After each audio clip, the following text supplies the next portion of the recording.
Hello everyone, in this video I'm going to show you how to add a phone frame to screenshot automatically, or how to make a phone mockup without having any editing skills. So first of all, you have to download this app called Snapmod on Play Store. I'm going to put the link in the description. When you open it, you have to click on the three dots or the three lines at the bottom left corner. Click on it. Now click on device list. It's going to give you so many types of devices over here. You can choose from Xiaomi, Apple, Essential, Google, Honor, HTC, Huawei, and so forth. So if you want to go to Apple, you can see all the Apple devices that Apple has released in the past 10 years. Let's say you want to create a phone mockup of iPhone 15 Pro. Just click and download it and wait for it to download. When it's done, click on show. You want to show you the phone mockup.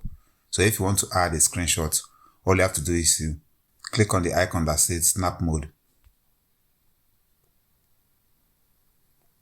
For some demo, let me take a screenshot. I'm going to go back and click on the Snap Mode icon. Now click on the screenshot. And it's going to do its thing automatically. Now if you want to save it, you click on the floppy disk icon at the bottom right corner. It's going to save it to your gallery. If you want to buy the Pro version, you can buy it.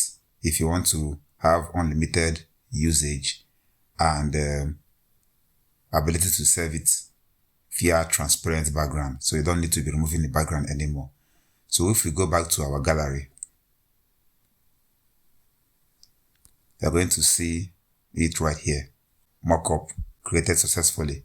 So that's how you create a phone mockup or add a phone background to a screenshot automatically. That's all for this video. See you guys in the next one.